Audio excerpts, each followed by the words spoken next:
نحمده ونستعينه ونستغفره ونعوذ بالله من شرور أنفسنا ومن سيئات أعمالنا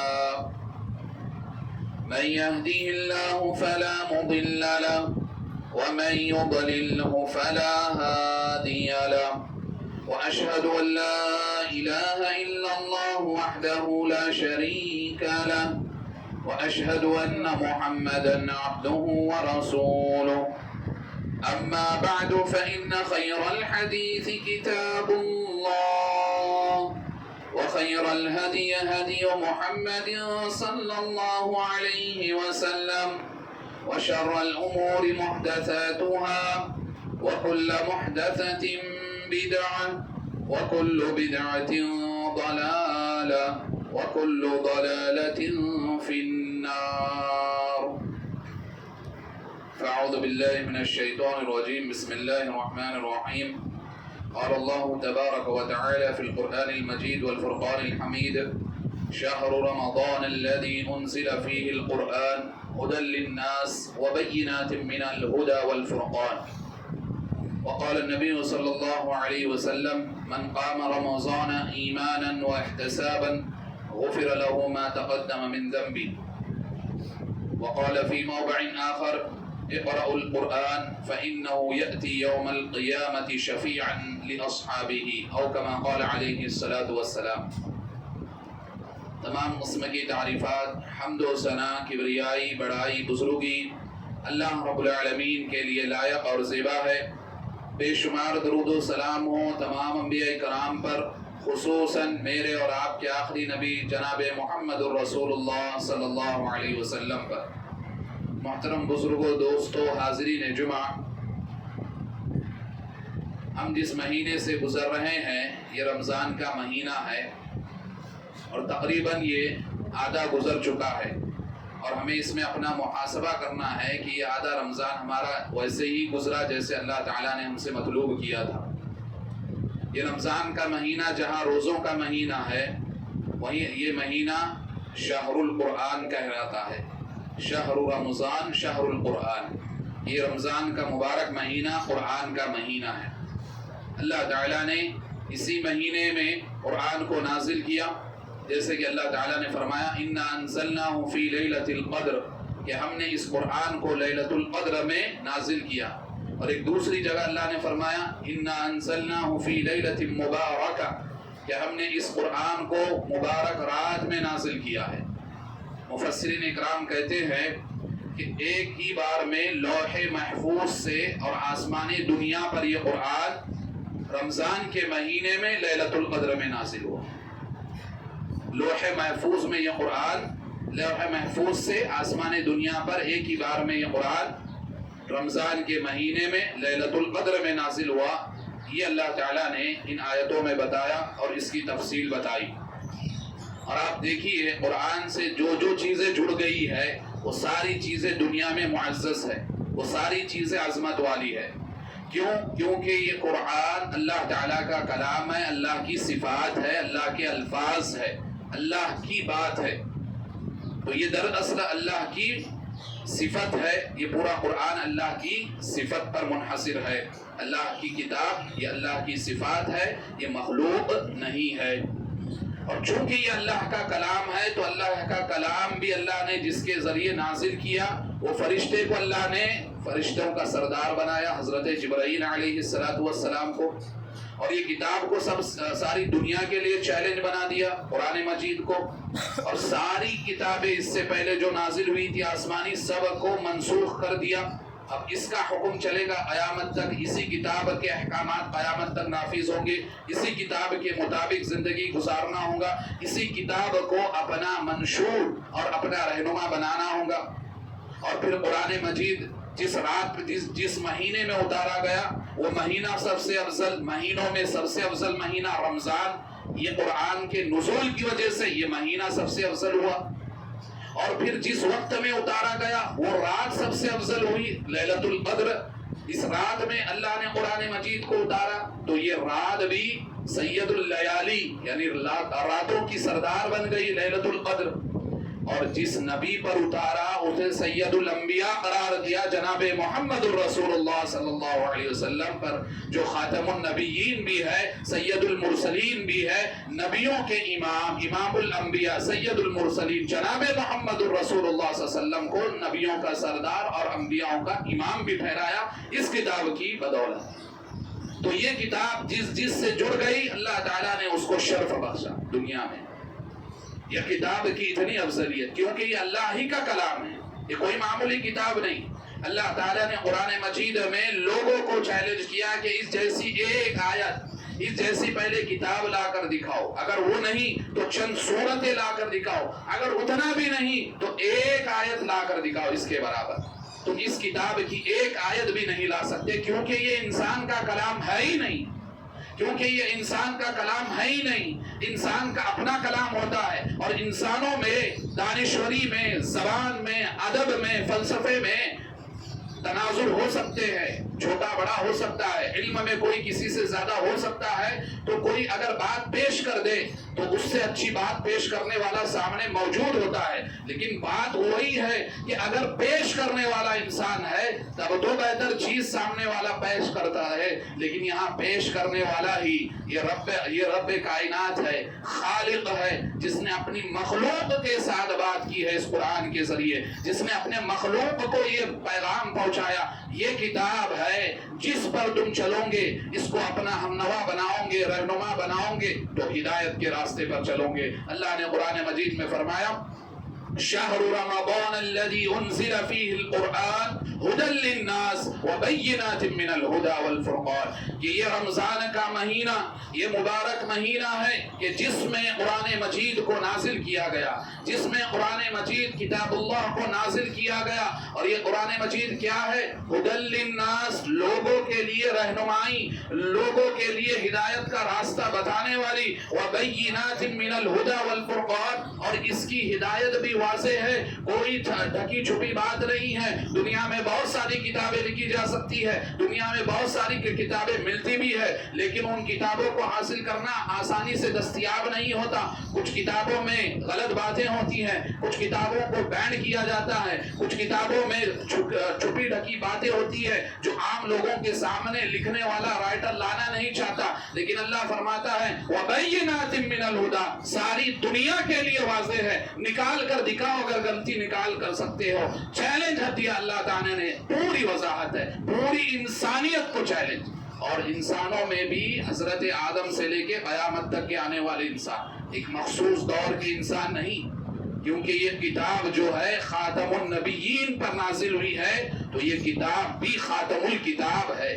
نہ اس کے بعد کوئی کتاب نازل ہوگی اور نہ ہی کوئی نبی کو بھیجا جائے گا، تو یہ قیامت تک کے لیے چیلنج ٹھہری، اس معنوں میں کہ اس کتاب میں آپ اگر کوئی ایسی غلطی نکال کر دکھائے، اس معنوں میں کہ اس کتاب میں ایسی کوئی خامی دکھائے جو انسانیت کے بھی لیے دنیاوی طور پر کے لیے نقصان دہ ہو، تو نہیں نکال سکتے۔ وَبَيِّنَاتٍ مِّنَ الْهُدَى، اللہ نے فرمایا واضح ہدایت ہے، والفرقان، اور حق اور باطل میں فرق کرنے والی، حق اور باطل میں تمیز کرنے والی یہ کتاب ہے۔ یہ اللہ تعالیٰ نے قرآن مجید کے تعلق سے فرمایا، شہر رمضان الذي انزل فيه القرآن هدى للناس وبينات من الهدى والفرقان، یہ ایسی کتاب ہے کہ اس کی ہدایت واضح ہے، اسے پڑھنے والا پڑھ سکتا ہے، اس کی تفسیر پڑھ سکتا ہے، لیکن آج بہت افسوس سے مسلمانوں میں عوام کے لیے یہ گمراہی پھیلائی گئی کہ عام آدمی اگر قرآن پڑھے گا، سمجھے گا، نعوذ باللہ گمراہ ہو جائے۔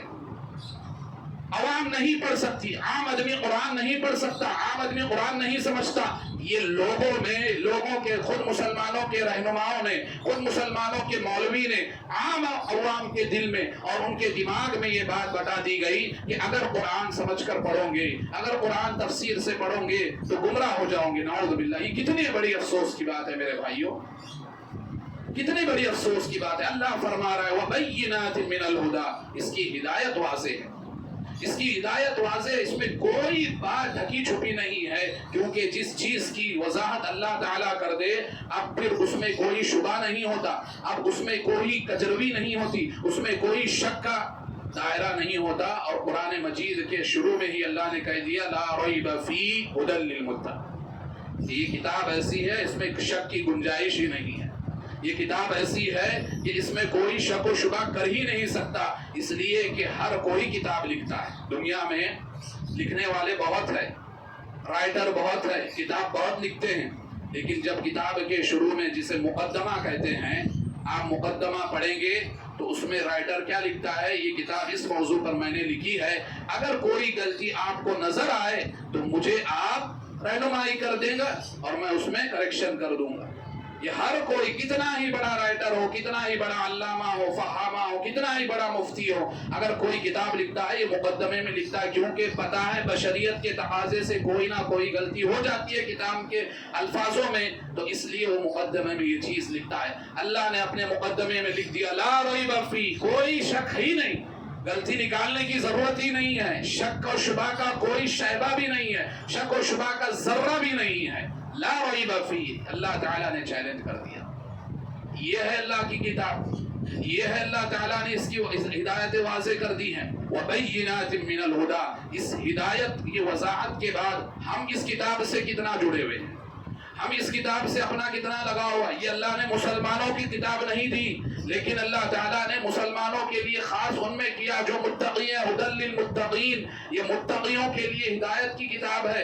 اصل میں فائدہ اس سے جو متقی ہے، جو پرہیزگار لوگ ہیں، اور یہ پھر تقوی کا تعلق وہی روزے سے ہوتا ہے کہ روزہ آئے گا متقی بنیں گے، اور متقی بنیں گے تو قرآن کی ہدایتوں سے فائدہ اٹھائیں گے. اور اللہ تعالیٰ نے نبی کریم صلی اللہ علیہ وسلم نے اور روزے اور قرآن کا تعلق بتاتے ہوئے فرمایا الصوم والقرآن یشفعان لصاحبہ، کہ قرآن اور روزہ کل قیامت کے دن اپنے پڑھنے والے کو، اپنے صاحب کے لیے شفاعت کرے گا، اللہ کے پاس سفارش کرے گا. روزہ کہے گا ای ربی منعت الطعام والشہوات، اے میرے رب میں نے اس کو کھانے پینے سے روکا، شہوات جائز شہوات سے روکا تھا اور یہ رک گیا تھا، فشفعنی فی، تو اس کے بارے میں میری سفارش قبول کر لے. یہ اللہ سے روزہ کہے گا. اور قرآن کہے گا ومنعتہ من النوم، اے رب میں نے اس کو رات میں سونے سے منع کیا تھا، سونے سے روکا تھا. قیام اللیل میں میرے لیے یہ کھڑے رہا، مجھے سننے کے لیے کھڑے لگا، مجھے پڑھنے کے لیے اپنی راتیں اس نے قربان کر دی، اپنی نیند کو قربان کر دیا. فشفعنی، تو میری سفارش اس کے حق میں قبول فرما. اللہ کے رسول صلی اللہ علیہ وسلم فرماتے ہیں فیشفعان، تو اللہ تعالیٰ روزے اور قرآن کی سفارش اس کے حق والے میں قبول فرمائیں. آپ دیکھیے کتنی بڑی فضیلت. یہ رمضان کا مہینہ جو قرآن کا مہینہ ہے، یہ معمولی مہینہ نہیں ہے، اور یہ کتاب بھی معمولی نہیں ہے جیسا کہ ہم نے سمجھ لیا ہے. ہم نے اس کی قدر نہیں جانی، ہم نے اس کی اہمیت کو نہیں سمجھا. میرے بھائیو یہی کتاب ہے جو ہمارے خلاف بھی ہوں گی یا پھر ہمارے سپورٹ میں یہ گواہی بھی دی. دونوں چیزیں ہیں. اللہ تعالیٰ نے فرمایا ان هذا القرآن يهدي للتي هي اقوم ويبشر الذين آمنوا وعملوا الصالحات ان لهم اجرا كبيرا، کہ یہ وہ کتاب ہے جو لوگوں کو صحیح راستہ دکھاتی، اقوم سب سے سیدھا راستہ، اور جو لوگ نیک ہے، نیک اعمال کرتے ہیں، اعمال صالح کرتے ہیں، ان کے لیے یہ خوشخبری دیتی ہے بڑے بڑے اجروں کا جو قیامت کے دن ملے گا. وَأَنَّ الَّذِينَ لَا يُؤْمِنُونَ بِالْآخِرَةِ أَعْتَدْنَا لَهُمْ عَذَابًا أَلِيمًا، اور جو لوگ اللہ کی آیتوں پر اور ایمان بالیوم الآخر، آخرت پر ایمان نہیں رکھتے، ان کے لیے تو ہم نے دردناک عذاب تیار کر رکھا. تو یہی کتاب ہے جو انسان کو کل قیامت کے دن اللہ کے سامنے کھڑا کر کے اس کے حق میں یا تو گواہی دیں گی یا پھر اس کے خلاف اللہ کے سامنے کھڑی ہوگی. اللہ نے قرآن مجید میں فرمایا وقال الرسول یا ربی ان هذا القرآن مہجورا، وقال الرسول، اور رسول کہیں گے اے میرے رب ان قومی، کہ میری اس قوم نے اس قرآن کو چھوڑ دیا تھا. رسول خود اپنے امت کے خلاف گواہی دیں گے کہ جس نے میری یہ قوم ہے جس نے قرآن کو چھوڑ دیا تھا، پسے پشت ڈال دیا تھا اور قرآن کی اہمیت کو نہیں جانا تھا. امام ابن قیم رحمۃ اللہ علیہ اس آیت کی تفسیر میں فرماتے ہیں قرآن کو چھوڑنے کا، مہجورہ جو لفظ آیا ہے، قرآن کو چھوڑنے کا مطلب یہ ہے کہ کوئی مسلمان 3 دن مسلسل قرآن پڑھے ہی نہ، تو وہ اس شکایت میں شامل ہوں گا، نبی کی شکایت میں، کہ نبی اس کے خلاف شکایت کریں. آپ دیکھیے رمضان کا مہینہ بھی ہے تو ہم کو قرآن پڑھنے کی توفیق نہیں ہوتی ہے، تو اور 11 مہینوں کی کیا بات کریں گے؟ جس نے 3 دن مسلسل قرآن پڑھنا چھوڑ دیا، کل نبی اس کے خلاف گواہی دیں گے کہ میری اس قوم نے قرآن کو چھوڑ دیا تھا، پسے پش ڈال دیا۔ ذرا سوچو میرے بھائیوں، کیا ہم جس نبی کے امتی ہیں ان کے ہمارے خلاف گواہی ہو اور وہ ہماری شکایت رب کے سامنے کرے تو ہمارا کیا ہوگا؟ کیا ہم کل قیامت کے دن بچ جائیں گے؟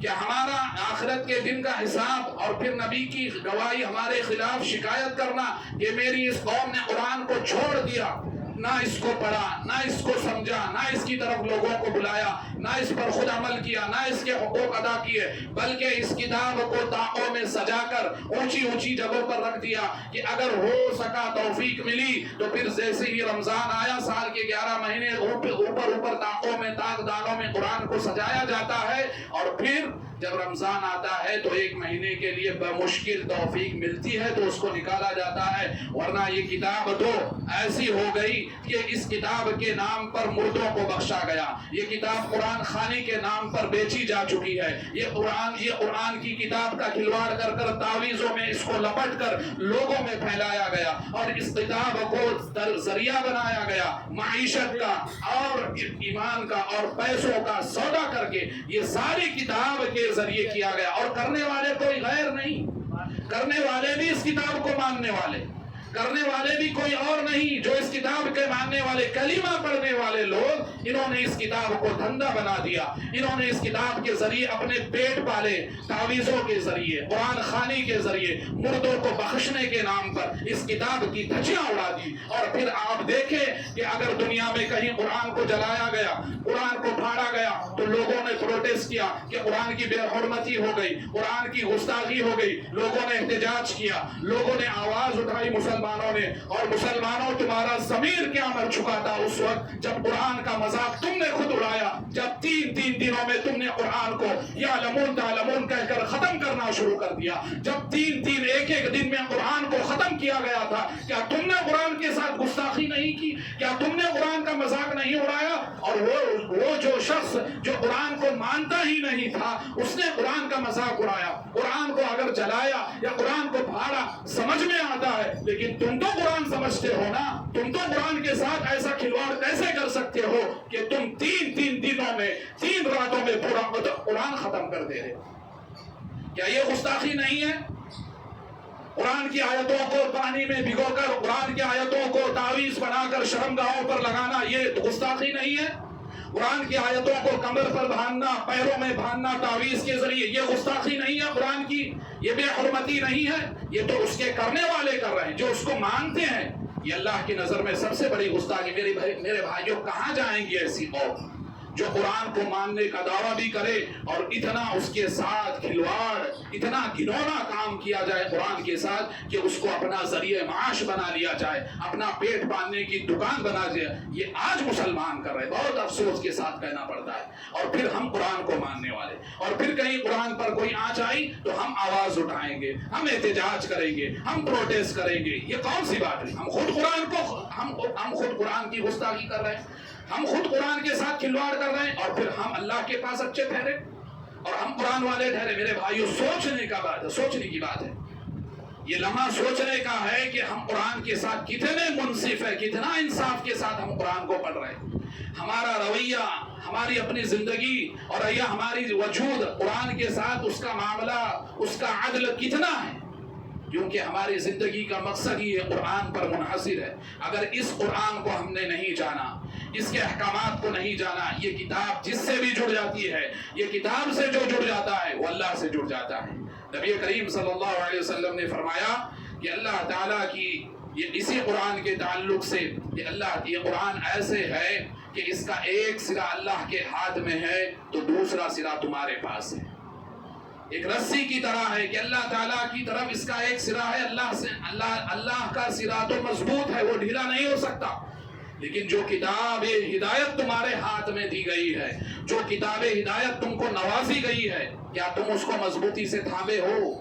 کیا اس سرے کو تم تھامے ہو مضبوطی سے؟ ابھی ہم کو سوچنا ہے کہ ہم نے کتنا قرآن کو مضبوطی سے تھامنا، اور ہم نے کتنا اس پر ایمان لایا، اور ہم نے اس کی کتنی اہمیت کو سمجھا، اور ہم نے اس کی کتنی قدر و قیمت کی، اور پھر اس کے فیصلے کو ہم نے کتنا مانا۔ جب بھی ہمارے اختلاف آئے، مسائل آئے، کوئی بھی چیز آئے، کیا ہم نے شریعت کے مطابق، قرآن کے مطابق فیصلہ کیا؟ کیا اختلافی مسئلہ مسائل میں ہم نے قرآن کو اپنا حاکم اور فیصل مانا؟ یہ سوچنے کی بات ہے۔ اگر نہیں تو ہمارا سرا مضبوط نہیں ہے، تو اللہ کا سرا تو مضبوط ہے، ہم خود اللہ سے جڑنے کو تیار نہیں ہیں۔ یہ قرآن اللہ سے جوڑنے کے لیے آیا ہے، یہ قرآن بندے کو مضبوط بنانے کے لیے آیا ہے۔ نبی کریم صلی اللہ علیہ وسلم پر جب جیسے جیسے آیتیں نازل ہوتی، آپ کے اندر ہمت آتی، حوصلہ آتا دین کی دعوت دینے کا۔ آپ کبھی تنگ ہوتے، آپ کا دل رنجیدہ ہوتا، تو اللہ تعالیٰ قرآن کی آیتوں سے کے ذریعے آپ کو تسلی دیتا۔ یہ تو وہ کتاب ہے کہ جس کتاب کے ذریعے نبی کو تسلی دی گئی، کہ جس کتاب کے ذریعے نبی کے صحابہ کی اللہ نے شان بیان کی، جس کتاب کے ذریعے اللہ تعالیٰ نے امت محمدیہ کو حوصلہ دیا، ہمت دی، اور ہمت افزائی بھی کی۔ لیکن اسی کتاب کو آج مسلمان چھوڑ کر بزدل ہو گیا، ڈرپوک ہو گیا، اور خوف کے اندھیروں میں جی رہا ہے۔ نبی کریم صلی اللہ علیہ وسلم نے اسی لیے فرمایا تھا، ان اللہ یرفع بهذا الکتاب اقواما ویضع به آخرین، کہ یہی کتاب کے ذریعے اللہ تعالیٰ بہت سی قوموں کو عروج دیتے ہیں، بلندی دیتے ہیں، شان دیتے ہیں، مرتبے دیتے ہیں، اور اسی کتاب کو چھوڑنے کی وجہ سے اللہ تعالیٰ قوموں کو ذلیل و رسوا کر دیتے ہیں۔ یہ نبی کریم صلی اللہ علیہ وسلم کا فرمان آج مسلمانوں پر برابر فٹ آتا ہے کہ ہم نے اس قرآن کو چھوڑ دیا، اس لیے ذلت و رسوائی کی مار مارے جا رہے ہیں۔ ہم نے اس قرآن کو چھوڑ دیا، اس لیے بزدلی کے اندھیروں میں جی رہے ہیں۔ ہم نے اس کتاب کو تھاما نہیں، اس لیے ہم خوف کے خطروں میں جی رہے ہیں۔ ہم نے اس کتاب کو تھاما نہیں تو ہمارا وہ رعب، جو ایمانی رعب اور دبدبہ کافروں کے دل میں تھا، اللہ نے وہ ختم کر دیا، کیونکہ ہم نے قرآن کو چھوڑ دیا، ہم نے اس کی مضبوطی کو چھوڑ دیا، ہم نے اس کی اہمیت کو چھوڑ کر ہم جب دنیا والے بن گئے، اور پھر چھوڑا بھی تو ایسے چھوڑا کہ اس کتاب کو ہی ذریعہ بنا لیا اپنا پیٹ پالنے کا، اپنی دکان چلانے کا، اس کتاب کے ساتھ ہی اتنا کھلواڑ کیا۔ تو میرے بھائیوں بتائیے، نبی کی یہ حدیث کہ اسی کتاب کو چھوڑنے کے وجہ سے اللہ تعالیٰ قوموں کو ذلیل کرے گا، رسوا کرے گا۔ یہ اللہ تعالیٰ کی کتاب کا ہم نے اس طریقے سے کھلواڑ کیا کہ ہم ہیں اس کتاب سے ایسے جڑنے والے کہ جس طرح اللہ نے مطلوب کیا، الذین آتیناہم الکتاب یتلونہ حق تلاوتی اولئک یؤمنون بہ ومن یکفر بہ فاولئک هم الخاسرون، کہ جنہیں کتاب دی ہے وہ اس کی تلاوت حق کے ساتھ ادا کرتی ہے۔ یعنی اس کتاب کی تلاوت کا حق یہ ہے، اس کو پڑھا جائے، اس کتاب کو پڑھا جائے، اس کو سمجھا جائے، اور پھر اس پر خود عمل کر کے پھر اس کی دعوت دی جائے۔ اس کتاب کو پڑھا جائے، اس کو سمجھا جائے، اور اس پر خود عمل کرے، اور پھر اس کی دعوت دی۔ یہ 4 حقوق ہے قرآن مجید پر جو ہر مسلمان پر عائد ہوتے ہیں، جو ہر مسلمان پر فرض ہے۔ قرآن کریم کو اگر وہ مانتا ہے، وہ کلمہ پڑھنے والا مسلمان ہے، تو یہ قرآن کے حق 4 حقوق ہر مسلمان پر عائد ہوتے ہیں۔ ہر مسلمان پر ضروری ہے کہ قرآن کو پڑھے، اچھے سے پڑھے، اور پھر اس کو سمجھے، اس پر عمل کرے، اور لوگوں کو اس کی طرف دعوت دے۔ یہ حقوق اگر ہم ادا کر رہے ہیں تو اب تک ہمارا قرآن سے رشتہ مضبوط ہے۔ اگر یہ حقوق ہم ادا نہیں کر رہے، اولئک یؤمنون بھی اللہ فرماتا ہے ایمان والے تو یہی ہے جو اس طریقے سے قرآن کا حق ادا کرتے ہیں۔ وَمَن يَكْفُرْ بِهِ فَأُولَئِكَ هُمُ الْخَاسِرُونَ، اور جو یہ حقوق ادا نہیں کر رہے، بھلے ہی کلمہ پڑھنے والے ہوں گے لیکن وہ اس کتاب کا انکار کر رہے ہیں، اور یہی کل قیامت کے دن خسارہ اور نقصان اٹھانے والے ہوں گے۔ آپ دیکھیں اللہ تعالیٰ نے کتنی وعید کی بات کی ہے۔ وَمَن يَكْفُرْ بِهِ، جو اس کتاب کا انکار کرے، کس معنی میں انکار کرے کہ ڈائریکٹ تو کوئی نہیں کہے گا کہ یہ اللہ کی کتاب کو میں نہیں مانتا، بلکہ اس کے حقوق ادا نہیں کرنا یہ اللہ کی کتاب کا انکار ہے۔ وَمَن يَكْفُرْ بِهِ فَأُولَئِكَ هُمُ الْخَاسِرُونَ، جو اللہ کی کتاب کا انکار کرے گا وہ دنیا میں بھی خسارہ اٹھائے گا، نقصان اٹھائے گا، اور آخرت میں بھی خسارہ اور نقصان سے اس کو دوچار ہونا پڑے گا۔ میرے بھائیوں، یہ اللہ تعالیٰ کی کتاب آپ دیکھیے، اللہ تعالیٰ نے اس کتاب سے جڑنے والوں کو کیا کیا فضیلت دی. اللہ تعالیٰ نے اپنے اہل ان کو قرار دیا. نبی کریم صلی اللہ علیہ وسلم نے فرمایا ان للہ تعالی اہلین من الناس، کہ لوگوں میں سے بعض لوگ ایسے ہیں جو اللہ کے اہل و عیال ہے. اللہ اکبر. آپ دیکھیے اللہ تعالیٰ اولاد سے اہل و عیال سے پاک ہے، لیکن اللہ تعالیٰ نے عظمت میں اور شان و شوکت کے مرتبے کو رکھتے ہوئے یہ بات اللہ کے نبی نے فرمائی ان للہ تعالی اہلین من الناس، کہ لوگوں میں سے بعض لوگ ایسے ہیں جو اللہ کے اہل ہے، اللہ کے اہل و عیال ہے، اتنے خاص ہے کہ اللہ جیسے گھر والے ایک شخص کے لیے اس کے اپنے اہل و عیال سارے لوگوں میں خاص ہوتے ہیں، اس کے رشتہ داروں میں سب سے زیادہ خاص اس کے اپنے اہل و عیال ہوتے ہیں. تو اللہ کے نبی فرماتے ہیں ان للہ تعالی اہلین من الناس، کہ لوگوں میں سے بعض ایسے لوگ ہیں جو اللہ کے اہل ہے، جو اللہ کے اہل و عیال ہے، اللہ کے خاص ہے. قالوا یا رسول اللہ من ہم، صحابہ نے پوچھا اللہ کے رسول وہ خوش نصیب کون ہے؟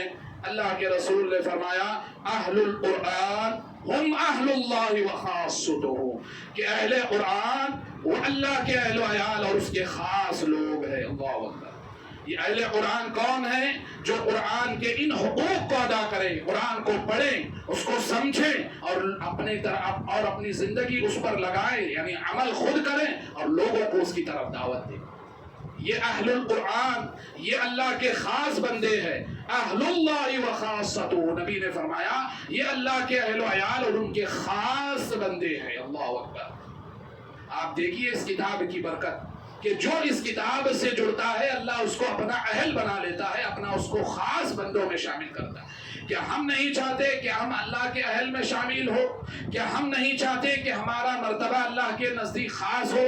تو ہم اس کتاب کی طرف لوٹ آئیں. ہمیں ضرورت ہے اس کتاب کی طرف لوٹ آئے. اور یہ کتاب ایسی لا یأتیہ الباطل من بین یدیہ ولا من خلفہ، کہ نہ ہی اس کے آگے سے، نہ ہی دائیں سے اور بائیں سے اور آگے پیچھے سے اس میں باطل داخل ہو سکتا ہے. اللہ نے اس کی بھی گارنٹی لے لی کہ کوئی اس میں باطل فکر اور اپنی سوچ نہیں داخل کر سکتا، کیونکہ انا نحن نزلنا الذکر وانا لہ الحافظون، ہم نے اس کو نازل کیا ہے تو ہم ہی اس کی حفاظت کرنے والے ہیں. اس کے الفاظ محبوب، اس کے الفاظ محفوظ، اس کی خطابت اور اس کی کتابت محفوظ اور اس کے زیر و زبر بھی محفوظ ہے. اور جہاں کتاب محفوظ، جہاں الفاظ محفوظ اور جہاں زیر و زبر محفوظ، وہیں اس کے معانی بھی محفوظ، اس کی تفسیر بھی محفوظ ہے. آپ بھلا بتائیے اللہ تعالیٰ قرآن مجید کی حفاظت کی گارنٹی لے لے اور اس کی تفسیر کی اور اس کے معانی کی حفاظت کی گارنٹی نہ لے؟ ایسا کیسے ہو سکتا ہے؟ اللہ نے فرمایا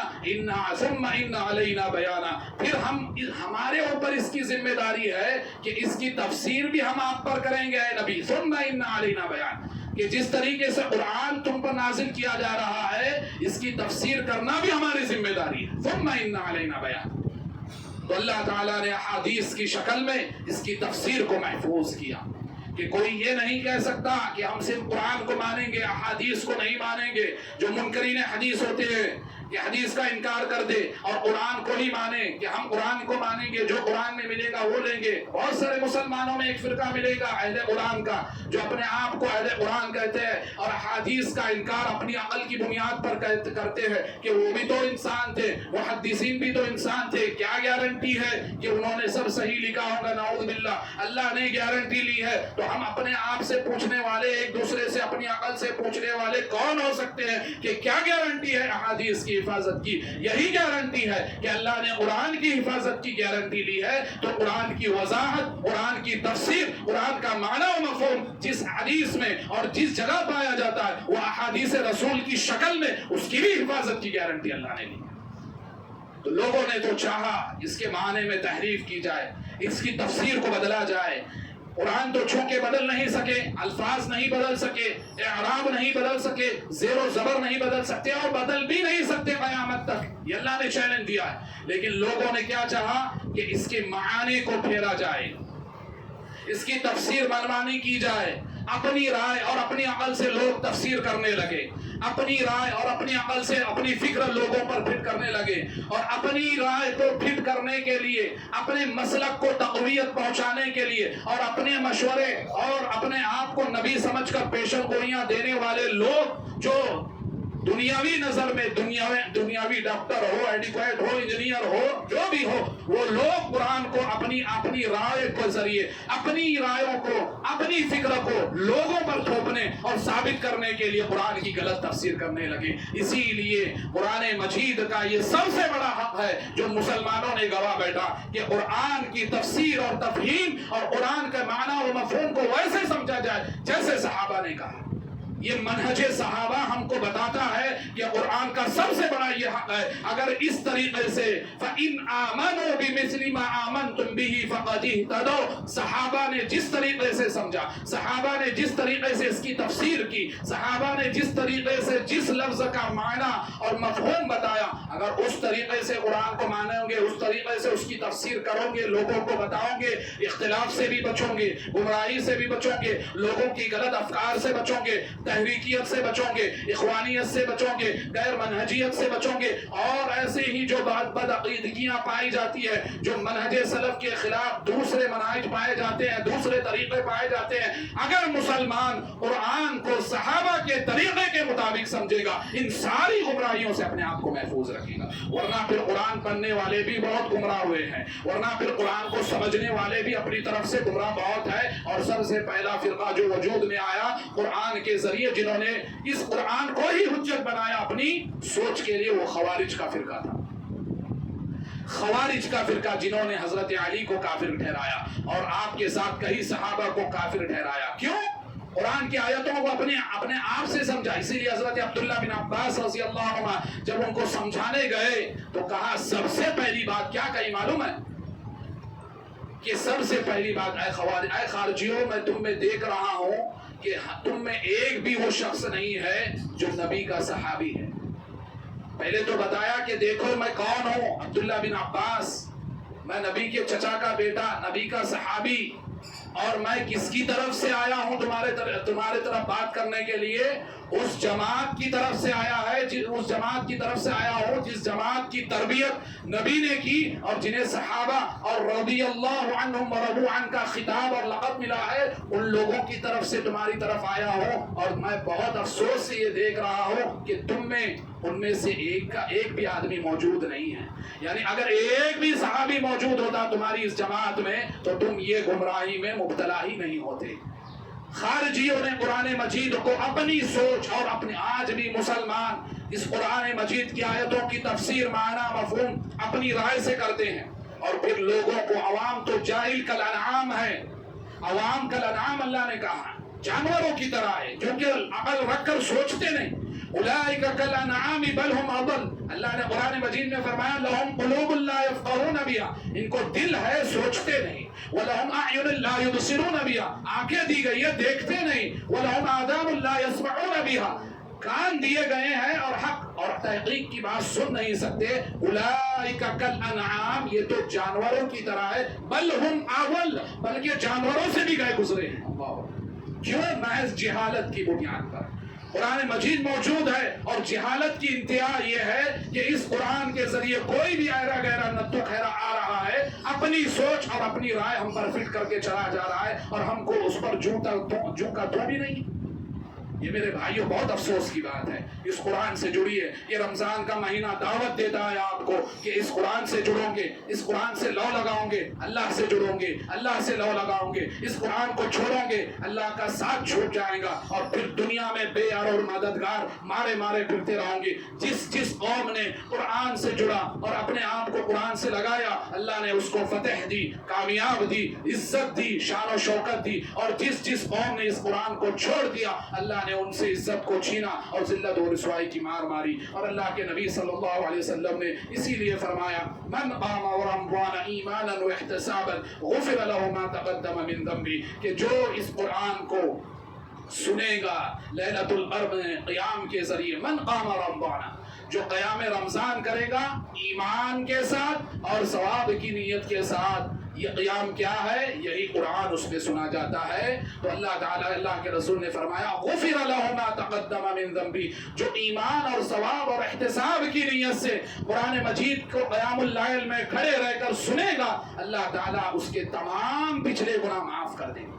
اللہ اس کو بخش دے کہ تمام غفر له ما تقدم من ذنب۔ یہ اتنی عظیم کتاب ہے، اتنی عظیم کتاب کو ہم چھوڑے بیٹھے ہیں۔ ہمیں چاہیے کہ ہم اس کتاب سے لو لگائیں، اس کتاب سے جڑے اور تنہائیوں میں اس کتاب کے ساتھ جوڑ کر اور محسوس کرے کہ رب کے ساتھ میں بات کر رہا ہوں، رب مجھ سے گفتگو کر رہا ہے کہ رب کہنا کیا چاہتا ہے، رب کے احکامات کیا ہے، کیا رب مجھ سے کیا چاہتا ہے، کہ جس نے زندگی دی کیا میں اس کے احکامات پر عمل نہیں کر سکتا؟ انسان سوچے، مسلمان سوچے، اس کتاب کو صرف لٹکانے والی، پہننے والی، چومنے چاٹنے والی کتاب مت بنائیے اللہ کے واسطے۔ اس کا کھلواڑ بہت ہو چکا۔ اٹھیے اور اس کتاب کو سمجھیے، جو زبان میں آپ پڑھ سکتے ہیں اس کی تفسیر پڑھیے، معنی پڑھیے اور لوگوں میں اس کی دعوت دیجیے، تاکہ جو غیر مسلموں میں اس کتاب کے تعلق سے غلط فہمیاں ہیں وہ ختم ہو اور لوگوں کے سامنے اس کتاب کی ہدایت واضح ہو جائے۔ اللہ تعالیٰ سے دعا ہے کہ جو کچھ باتیں کی گئی اسے مجھے سب سے پہلے اور ہم سب کو اس پر عمل کرنے کی توفیق عطا فرمائے۔